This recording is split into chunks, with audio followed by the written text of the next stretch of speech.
job seekers, and welcome to Talent Blueprint TV. Today we have a special guest for a deeper look into the digital profile and why it's so important to get you closer to that job and make you more hireable. Today we have a guest, Tanya Williams, who is the COE, listen to that, COE of Digital Conversations. Welcome. Thank you, Michael. Yes. Good to be here. Yes. Thank you, crowd. That was very quiet. Yeah. I asked you off camera about the traditional CV, like the Word document, the PDF. I mean, there'll come a day. Well, certainly the big companies are not dealing with them as much. I mean, what's your thoughts? Oh, look, I think it's days are numbered. I think the traditional CV is really, it's not the go-to piece anymore. I think the digital profile is a lot more important, a lot more relevant for the digital age that we work in.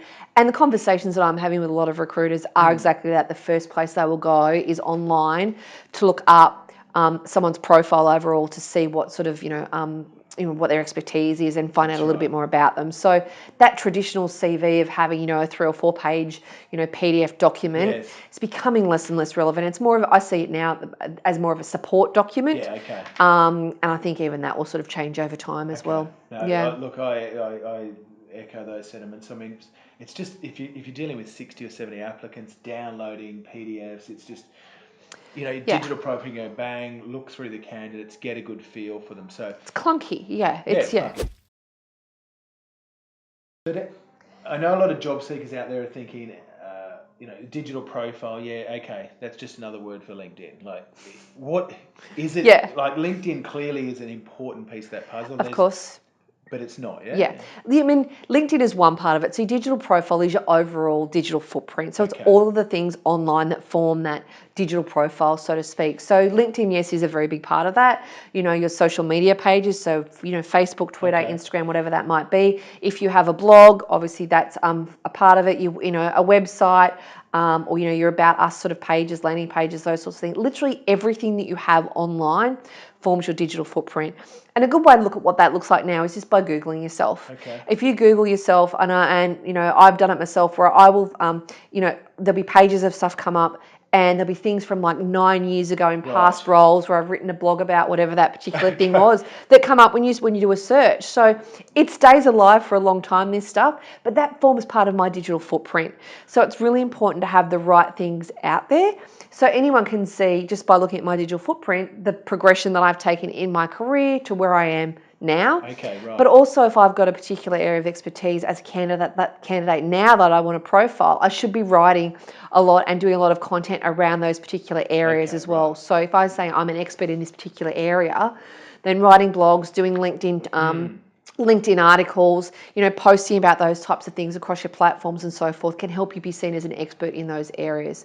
So yes, LinkedIn is a very important part of it, but those other platforms really are an important part, because if you look at your LinkedIn profile and it looks great, but then go to your Facebook page and go, oh wow, hang on, that's not so great. That's going to immediately form a negative impression. That does form part of that digital footprint as well. So it's important to think of it as that whole big sort of jigsaw, I suppose, and LinkedIn is one part of that.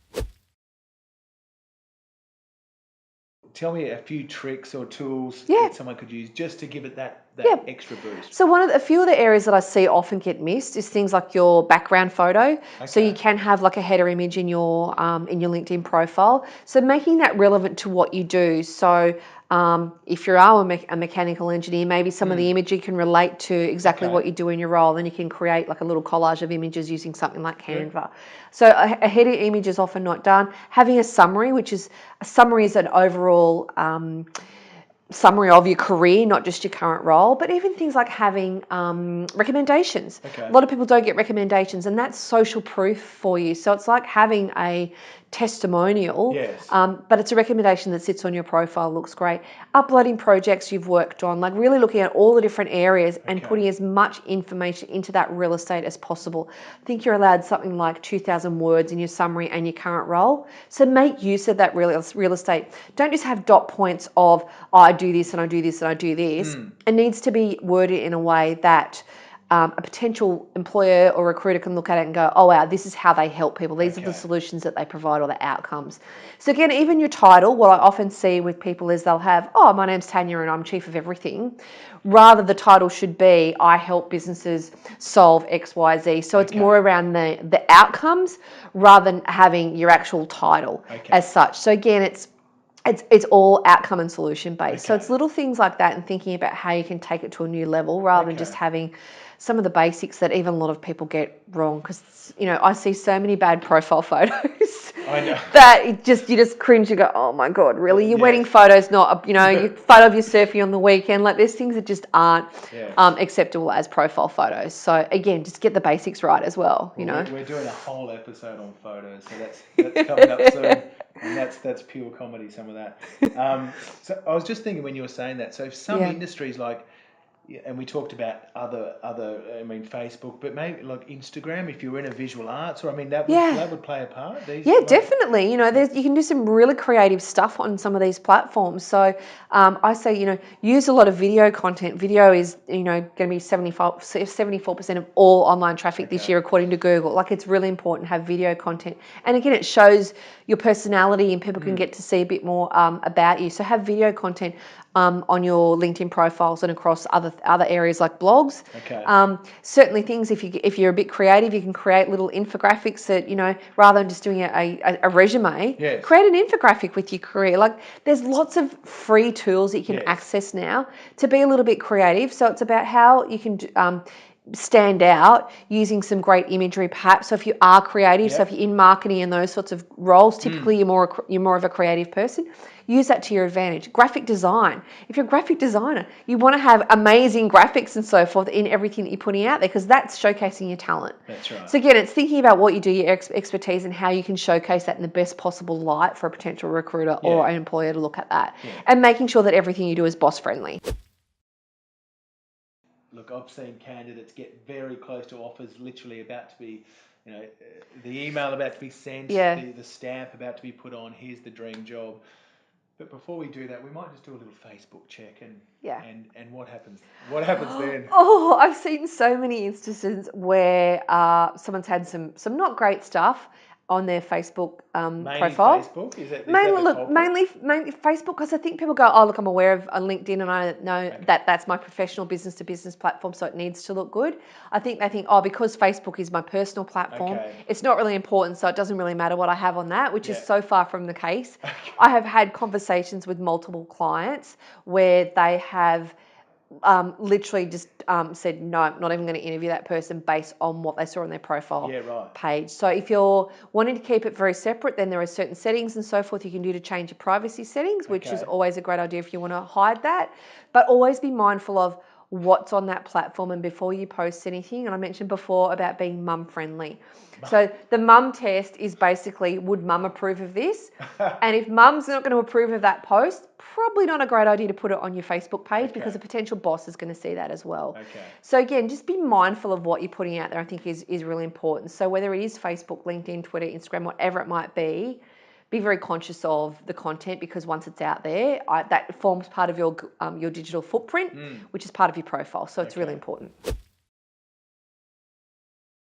If they don't have time, I know do you offer that? Yeah, so one of the things that I have particularly for candidates is an online short course where they can go and it runs them through all these different areas.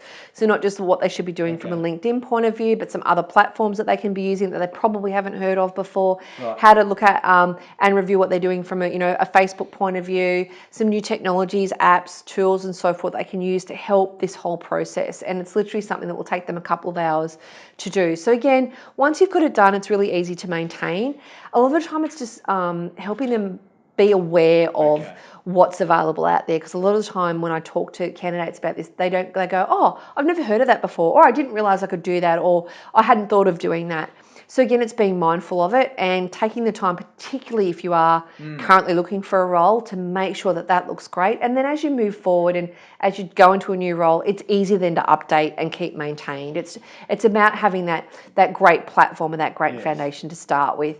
So that's one of the things that is really accessible for candidates, I think it's like $69 or Okay. something, where they can go in and do it, and then they've got a great, digital profile that is job friendly, that's actually going to help them be seen in the best possible light for, Yeah. for future roles. And so, as you said, they can get the platform and then they can update it over time. Yeah, which is easy to do. Digital Conversations, go to the website. Go to the website, yes, and they can find all the information on the different courses there. There you go. Thanks for watching. Now, if you need any more information, go to Digital Conversations, go to Talent Blueprint, leave comments in the box, send emails. We're here to help. Good luck. Good luck, guys. See you later.